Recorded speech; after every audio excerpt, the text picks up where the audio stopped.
National medical কলেজে 2 মাসেরও বেশি সময় ধরে বিকল হয়ে রয়েছে সি-আর্ম যন্ত্র। এই সি-আর্ম যন্ত্র অর্থোপেডিক সহ বিভিন্ন বিভাগে অস্ত্রোপচারের জন্য অত্যন্ত প্রয়োজনীয়, ফলে দিনের পর দিন পিছিয়ে যাচ্ছে নির্ধারিত অস্ত্রোপচারের জন্য দেওয়ার সময়।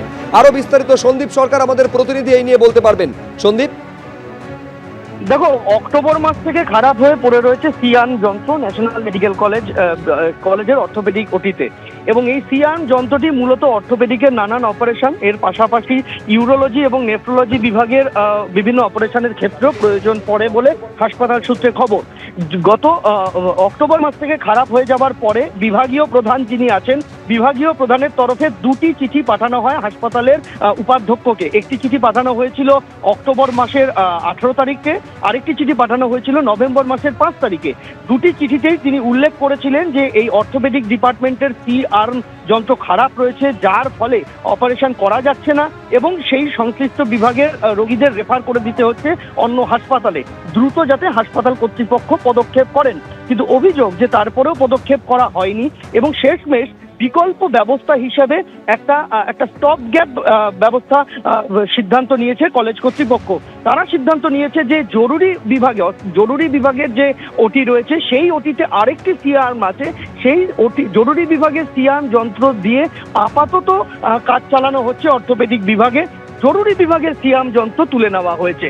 কেন এই পরিস্থিতি, কেন নতুন যন্ত্র আসছে না? হাসপাতাল কর্তৃপক্ষের ব্যাখ্যা, যে যন্ত্র খারাপ হয়েছে সেই যন্ত্র মেরামত করার দায়িত্ব যে সংস্থার, সেই সংস্থা জানিয়ে দিয়েছেন যে এই যন্ত্রটিকে আর সারানো যাবে না, নতুন কেনা ছাড়া উপায় নেই। আর নতুন যন্ত্র কেনার ক্ষেত্রে অন্তরায় হচ্ছে সরকারি লাল ফিতের ফাঁস। স্বাস্থ্য ভবনে ফাইল গিয়েছে, এখনো পর্যন্ত টেন্ডার প্রক্রিয়া শেষ করে সি-আর্ম যন্ত্র কেনা যায়নি। অর্থাৎ যেহেতু যন্ত্র নেই, 2টি যন্ত্র ছিল, একটা খারাপ হয়ে গেছে, তখন একটা যন্ত্র দিয়েই কিন্তু টিম করে চলছে যাবতীয় অস্ত্রোপচার। অর্থোপেডিক ডিপার্টমেন্টের চাপ সামাল দিতে গিয়ে জরুরি বিভাগের সি-আর্ম যন্ত্রকে উঠিয়ে নেওয়া হয়েছে। ফলে এরকম একটা পরিস্থিতিতে যারা এই অপারেশনগুলি করাতে আসেন ন্যাশনাল মেডিকেল কলেজে, তাদেরকে অস্ত্রোপচারের ডেট পিছিয়ে দেওয়া হচ্ছে।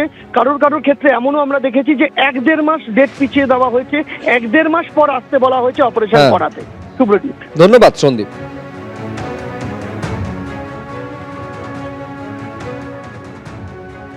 আরজিকর কাণ্ডের প্রতিবাদে সামিল হয়েছিলেন সংগ্রামী যৌথ মঞ্চের নেতা এবং সে কারণেই তাকে দার্জিলিংয়ে বদলি করে দেওয়া হয়েছে বলে অভিযোগ সামনে এসেছে।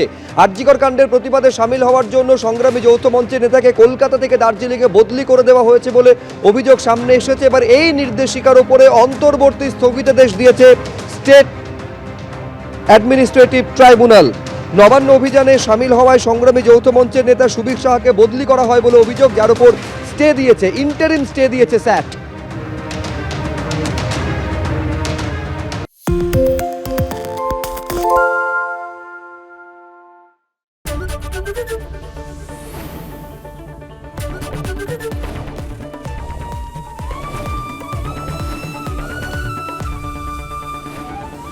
এবিপি আনন্দ, এগিয়ে থাকে, এগিয়ে রাখে।